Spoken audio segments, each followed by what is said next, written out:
नमस्कार दोस्तों, स्वागत है आपका हमारे चैनल पे। आज हम जिस विषय में बात करेंगे वो है दुनिया के सबसे अजीबोगरीब रहस्य। जी हाँ दोस्तों, इस दुनिया के इतिहास में काफी अजीबोगरीब घटनाएं हुई हैं। जैसे इस दुनिया में बहुत कुछ बना है तो बहुत कुछ खत्म भी हुआ है, जिसका परिणाम हमारी आज की ये रहस्यमय दुनिया है। और आज जो हम जिंदगी जी रहे हैं ये हमारे पूर्वजों की ही देन है। न जाने इस धरती पे कितने लोग आए और कितने चले गए। वो अपने पीछे काफी राज छोड़ के चले गए और जिन राज को सुलझाना आजकल के वैज्ञानिकों के लिए भी मुश्किल है। आइए जानते हैं दुनिया के कुछ ऐसे रहस्य को जो आज भी दुनिया के लिए रहस्य ही बने हुए हैं। तो चलिए दोस्तों, शुरू करते हैं आज की वीडियो। The giants causeway. अजीबोगरीब चट्टानों से भरपूर ये जगह नॉर्दर्न आइलैंड के नॉर्थ कोस्ट पर 4.5 किलोमीटर के एरिया में फैली हुई है। इस जगह के बारे में बताया जाता है कि तकरीबन 60 मिलियन सालों पहले यहाँ पर मौजूद ज्वालामुखी के फटने से जो लावा आसपास के इलाकों में फैल गया था, उसकी वजह से ही इन चट्टानों का निर्माण हुआ था। लेकिन आज तक भी ये पता नहीं लगाया जा सका है कि आखिर यहाँ पर उस लावा से इन चट्टानों ने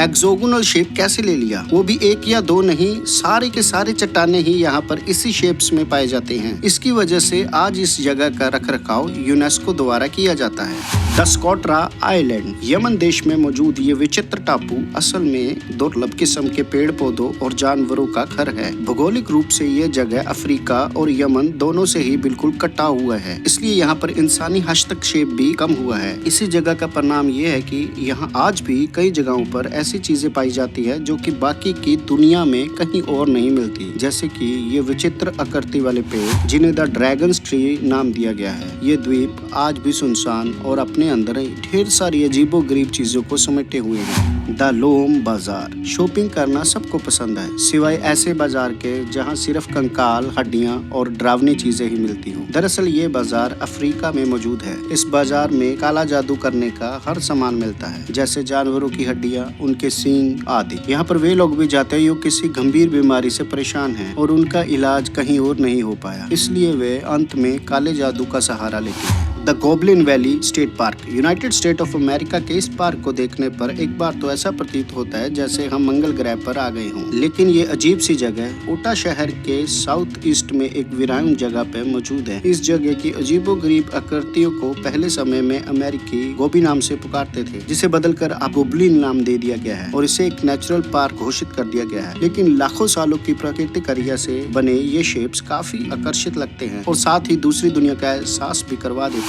सीक्रेट चैम्बर्स ऑफ ताजमहल। दुनिया के 7 अजूबों में से एक भारत के ताजमहल को मुगल बादशाह शाहजहां द्वारा सन 1631 में बनवाना शुरू किया गया था, जिसे ठीक 22 साल बाद पूरे तरीके से बनवा लिया गया। पृथ्वी कहानियों के अनुसार शाहजहां ने ताजमहल को अपनी बेगम मुमताज की याद में बनाया था, जिसे बाद में दुनिया का एक सबसे महंगा और बेशकीमती तोहफा माना गया। एक थ्योरी ये भी मानी जाती है कि ताजमहल, जिसे बाद में दुनिया का सबसे महंगा और बेशकीमती तोहफा माना गया। एक थ्योरी ये भी मानी जाती है कि ताजमहल के नीचे कुल 1089 कमरे बनवाए गए थे, जिनमें से केवल 22 कमरे ही आज मिल पाए हैं, लेकिन उनको आज तक भी नहीं खोला जा सका है। कहते हैं कि शाहजहां अपनी पत्नी मुमताज से बेहद प्यार करते थे और मरने के बाद भी अपनी रानी को वे अपने पास ही रखना चाहते थे, इसलिए उन्होंने रानी की लाश को लेकर कई ऐसे तरीके अपनाए जिनसे रानी के शरीर को सालों तक बिना खराब किए सुरक्षित रखा जा सके। उन तरीकों में से एक तरीका वैसा था जैसा मिस्र में मम्मी बनाने में इस्तेमाल में लिया जाता है, लेकिन कुछ एक्सपर्ट्स का मानना है कि ये सब चीजें इस्लाम धर्म के बिल्कुल विपरीत थी, जिसकी वजह से ये सब एक्सपेरिमेंट्स शाहजहां ने दुनिया की नजरों से दूर उन तहखानों में किए थे। लेकिन उन्हें जब सफलता नहीं मिली तो उन दरवाजों को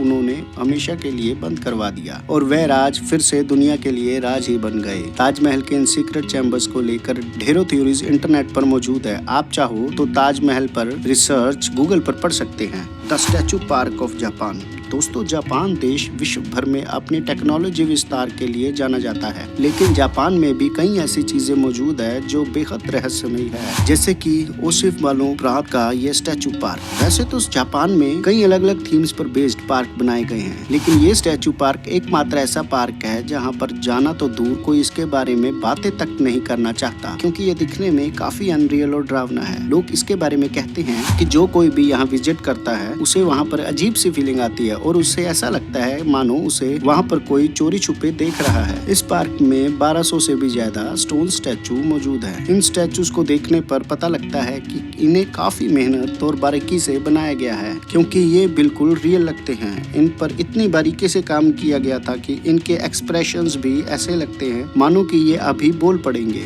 और आपसे कुछ कहना चाहता है। इस मिस्टीरियस पार्क को सन 1880 में बनाया गया था, लेकिन एक अजीब बात यह है कि इसे किसने और क्या सोचकर बनाया था इसके बारे में किसी को भी कोई जानकारी नहीं है। द डेविल सी, ये रहस्यमयी और खतरनाक समुद्र फिलीपींस और जापान के बीचों बीच मौजूद है, जिसे बरमुडा ट्रायंगल जैसा ही रहस्यमयी और तिलिस्मी माना जाता है। इस जगह से जुड़ी एक कहानी ये भी बताई जाती है कि तकरीबन 12वीं शताब्दी में एक सम्राट उबलाई खान ने अपनी नौसेना से 2 बड़े जहाजों को समुद्री यात्रा पर भेजा था, जिस पर तकरीबन 150 लोग सवार थे। लेकिन इस जगह पर पहुंचकर वो जहाज अचानक से गायब हो गए, जिसके बाद ना ही वो लोग मिल पाए और ना ही जहाज का मलबा। जिनकी पुरानी कथाओं में इस घटना के पीछे समुद्र में राज करने वाले ड्रैगन को बताया जाता है। लोगों के गायब होने से जुड़ी घटनाएं इस जगह से आज भी आती हैं। द साउंडोन गेव, दोस्तों साउंडोन वास्तव में एक प्राकृतिक रूप से बनी लाखों साल पुरानी गुफा है, जिसे सन 2015 में ही खोजा गया था। ये जगह वियतनाम के घने जंगलों के बीचों बीच बनी है। दोस्तों ये ऊपर से घने जंगलों के कारण और पहाड़ों के कारण देखी नहीं जा सकती। कहते हैं कि इसे सबसे पहले एक ब्रिटिश यात्री ने सन 1981 में खोजा था, लेकिन इस बात का कोई पुख्ता सबूत नहीं मिला, जिसकी वजह से उस दावे को ठुकरा दिया गया। लेकिन जब 2015 में इसे एक्सप्लोर करके इसकी फोटोज को मैगजीन्स और अखबारों में छापा गया तो इसने पूरी दुनिया को ही हैरान कर दिया था, क्योंकि इतनी बड़ी गुफा होने के बाद भी ये अब तक ऐसे खोजियों की नजर से बची हुई थी। इसके बाद जनवरी 2016 में कुछ एक्सपर्ट्स ने इसे अच्छे से जानने के लिए इसे बड़े पैमाने पर खोजबीन शुरू की, और इस काम में उन्हें कई दिक्कतों का सामना करना पड़ा, क्योंकि ये गुफा गहरी होने के साथ साथ खतरनाक भी थी। इस गुफा में एंटर होने से लेकर इसके मध्य तक जाने का रास्ता बेहद चपटा था, लेकिन कुछ हफ्तों की मेहनत के बाद उन लोगों ने इसे एक्सप्लोर कर लिया, और इसके बारे में जो तथ्य उन्होंने बताए वो काफी हैरान करने वाले थे। जैसे कि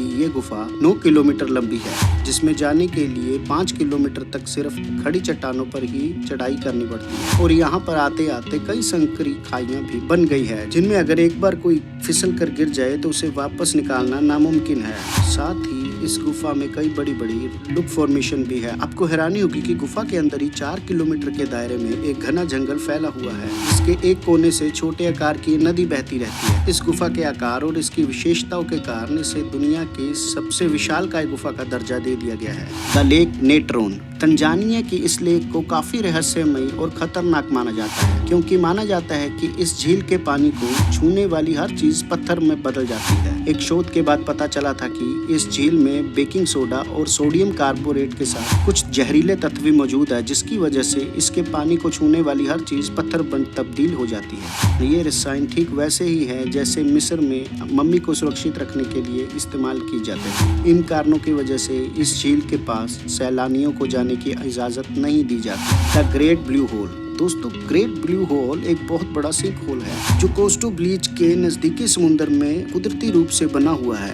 एक्सपर्ट्स की माने तो यहाँ पर यह होल 15,000 सालों से भी पहले बना था, जिसे कि सन 1916 में एक प्रसिद्ध ड्राइवर जैको मैथी ने अपने अभियान के दौरान ढूंढ निकाला था। आपको बता दें कि वर्ल्ड के मोस्ट फेमस स्कूबा डाइवर्स भी इस होल को स्कूबा डाइविंग के लिए सबसे बेहतरीन जगह मान चुके हैं। और एक तथ्य ये भी है कि ये the Great Blue Hole sea level के 4 दफा राइज के पहले अस्तित्व में आया था। इसका मतलब ये है कि जब ये बना था उस समय यहाँ के समुद्र की सतह काफी नीचे हुआ करती थी, और इसके बाद समुद्र की सतह बढ़ना शुरू हो गई, और ये हॉल आज के समय तक आते आते 400 फुट गहरा हो गया। अगर इसके आकार की बात की जाए तो ये सी हॉल 1047 फुट चौड़ा है, और समुद्र के अंदर इतना पुराना और एकदम गोल आकार में होल का पाना ईश्वर की बनाई इस कुदरत का एक नायाब करिश्मा है। और ऐसी वीडियो देखने के लिए हमारे चैनल को कीजिए सब्सक्राइब और वीडियो को कीजिए लाइक, और हाँ बेल आइकन को दबाना मत भूलना।